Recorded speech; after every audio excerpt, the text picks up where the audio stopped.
the PS had to make that disclaimer because, Your Excellency, I many times don't agree on why Nairobi is considered big.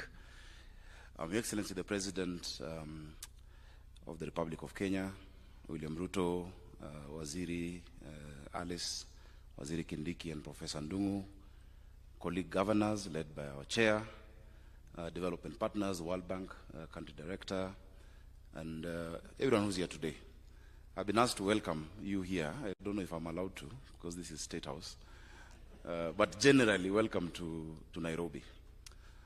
This program is indeed important for us because the future is greatly urbanizing. Our cities are urbanizing.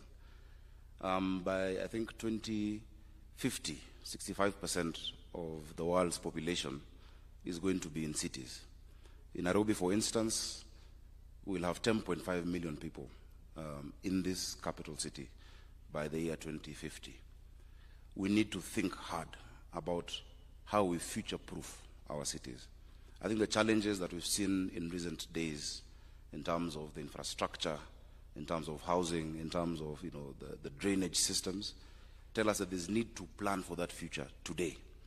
And we really want to thank the World Bank for the support that they've been offering our country in looking at our municipalities. Now, Bwana PS, where I may not agree with the CUSP omitting Nairobi and Mombasa, is that there are many ways through which we're also decentralizing our services.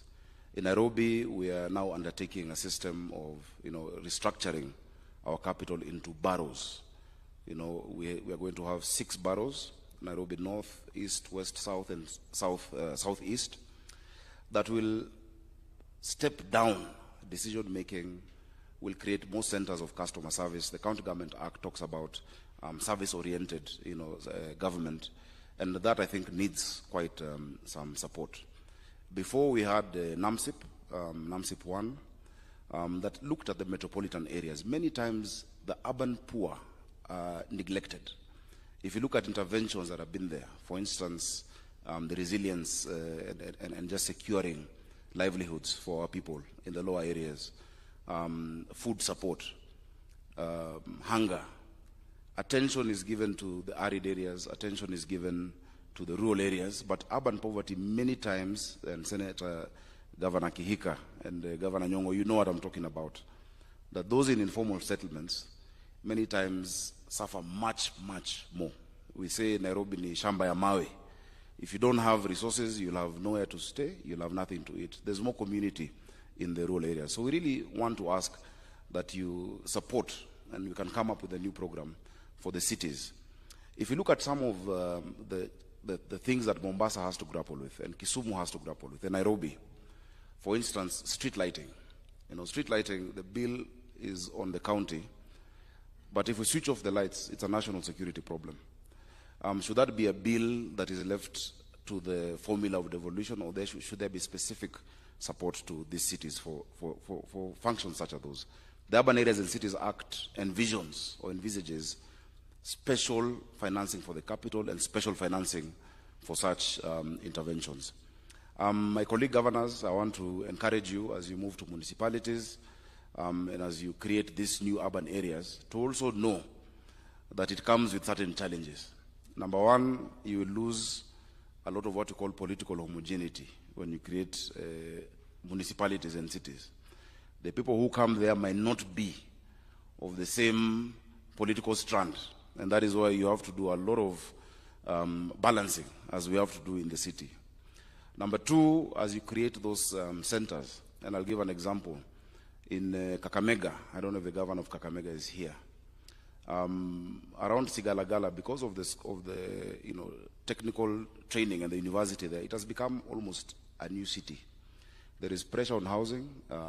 Sigalagala is just on your left as you go towards Kakamega from Bungoma. It has become an entire, almost a metropolis with people from different parts of the country and a huge strain on our resources.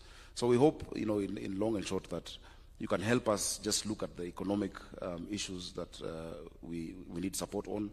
In Nairobi, we're undertaking a planning process of Vision 2050 to look at, yes, we know that there will be 10.5 million people then.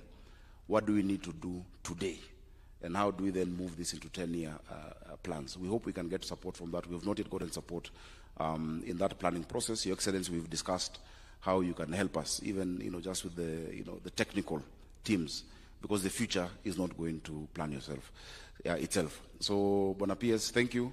We will still make a case for Nairobi and Mombasa on COSP, but also on the Kenyan Urban Mobility Improvement Program. Your Excellency, the PSAs, there's a bigger program that looks at the cities, but this program, the prioritization has not been done by the county. And so a huge chunk of those resources are going to commuter rail, yet we know the challenges. Yesterday, you were in Mathare. You saw the challenges those people have, in terms of mobility, in terms of housing, in terms of livelihoods. We need to focus on those. So thank you, and welcome to Nairobi. Asante.